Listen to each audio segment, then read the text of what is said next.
제가 만드는 복지국가라는 시민단체에서 활동하고 있고요. 2012년에 만든 단체입니다.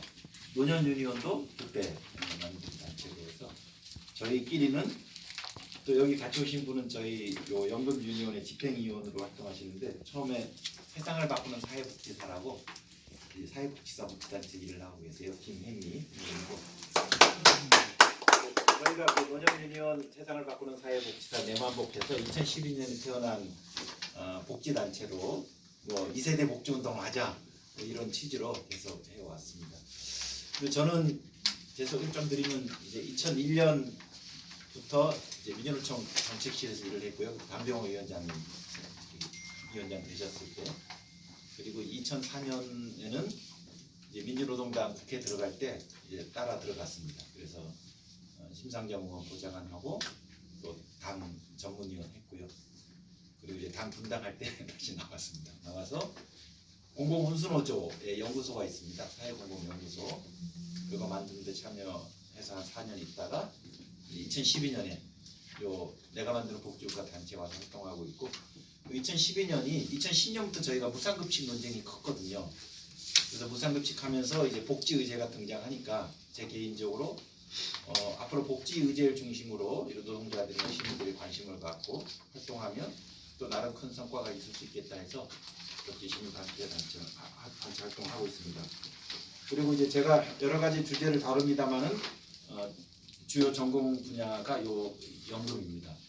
그리고 그 노무현 정부 때 1차 연금 개혁이 있었는데 그때 민주노총에서 제가 또 연금을 담당하고 있었습니다.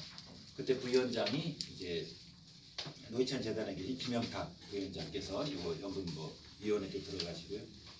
그래서 그렇게 하면서 보면 한 20년 정도 연금을 쭉 현장에서 보고 또 공부도 해 왔는데요. 이제 이번 4월달에 요 연금 유니온이 출범을 했는데, 사실 이 연금 유니온에는 기존의 노동이나 혹은 진보가 가져왔던 연금 개혁의 방향과 다른 목소리가 필요하지 않느냐라는 그런 문제의식을 가지고 있고, 여기에 참여하신 분들이 같은 생각입니다만 저도 개인적으로는 한 20년 동안 이 연금 개혁을 쭉 다루고 오면서 지금까지 노동이 혹은 진보가 주창했던 연금 개혁 방안이 과연 적절한 거였을까라는 근본적인 의문을 가지고 있습니다. 그리고 좀 오래됐죠. 그래서 그런 게 다듬어서 이것을 좀 더 조직적인 목소리를 내야 되겠다 해서 이번에 연금 유니온이 6개 단체가, 아주 조그마합니다. 아직은 6개 단체가 참여하고 있고요. 그래서 제가 속한 내가 만드는 복지국가, 그리고 노후희망 유니온이 참여해 주셨고요. 청년 유니온, 그리고 한국 청년 정책 네트워크, 그다음에 일하는 심리 연구소 노동 유니온, 또 이렇게 그다음 한국 프리랜서 협회 준비위원회 이렇게 참여하고 있습니다. 노년 유니온도 참여했는데 저희는 참여 안 했어요. 저희는 따로 딴 데가 있어요. 못하지. 네. 요게 그러면 저희가 요 이제 약칭 연금 유니온을 만들었는데, 이미 우리 진보 진영에는 연금 개혁을 위해 활동하는 연대기구가 하나 있습니다. 그래서 공적 연금 강화 국민 행동이라고 하고 있고, 거기는 양노총, 참여연대, 여성연합도 다 들어있고, 거기 홈페이지에 있으면 306개 6개 진보 단체가 참여하고 있다고 합니다. 통상 우리 진보 진영에서 어떤 연대기구 만들면 같이 이름을 걸듯이 하고 있고, 제가 알기로는 2012년인가 13년 그 조직이 연대기구가 만들었으니까 한 12년 됐고요. 이런 진보적인 연금 개혁은 모두 다 이 연금 행동을 창구로 해서 이루어지고 있습니다. 모든 단체들이 그렇게 돼 있고, 또 진보적인 학자들도 거기에 들어가 있습니다. 그래서 사실은 저희가 요 새로운 연금 유니온이라는 연금 행동과 다른 연금 유니온을 발족하니까 요 진보적인 단체 내에서 사실 좀 이제 긴장이 생기는 겁니다.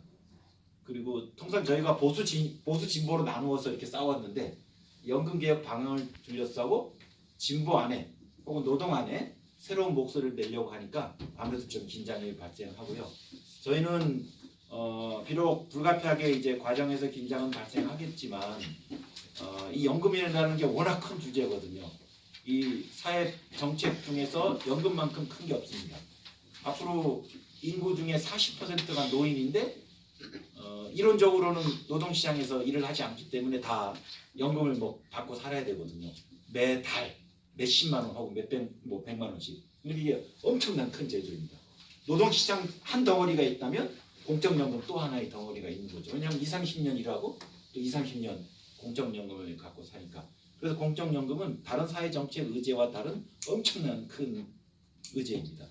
그래서 굉장히 큰 의제라는 게 하나의 특징이고, 또 하나는 다른 제도와 달리 시차를 가진 제도예요.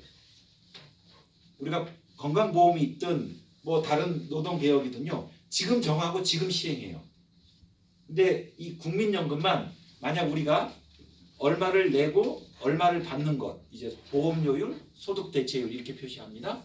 그래서 소득의 9%를 내고 노사가 합쳐서, 그 다음에 받는 건 40% 받는다. 자기 소득에 40년 가입하면 이렇게 정해놨는데, 건강보험은 MRI를 급여 적용하자라고 정하면 바로 내년부터 MRI가 급여 적용되는 거예요.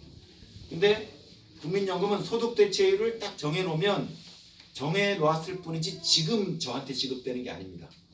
만약 제가 30년 이후에 은퇴한다면 30년 이후에야 지급하는 거예요. 즉 이제 젊었을 때 국민연금 제도를 우리가 제도를 설계하는데 실제 지출은 미래에 발생해요. 30년, 40년 후에. 그리고 그때 지출을 담당하는 주체는 미래 세대예요. 지금 막 아이들 혹은 아직 태어나지도 않은 아이들입니다. 그러니까 지금 상황에서 보면 뭐 그러저럭 제도가 운영되는 것 같은데, 실제 미래에 지금보다 훨씬 많은 연금이 지출이 될 때, 지금은 노인이 900만 명인데 앞으로 40년 후에 50년 후에는 노인이 1,800만 명이에요. 2배로 늘어납니다. 지금 일하는 사람들이 2천만 명이 넘는데 그때 되면 일하는 사람들이 1,000만 명대로 줄어들어요. 그러니까 인구 구조가 완전히 바뀌는 미래 시점에서 우리가 지금 설계한 국민연금대로 지출이 발생할 때, 그때 미래 세대들이 그거를 잘 감당할 수 있을까? 이 여부입니다. 즉 현 세대와 미래 세대와의 관계를 봐야 되는 거예요.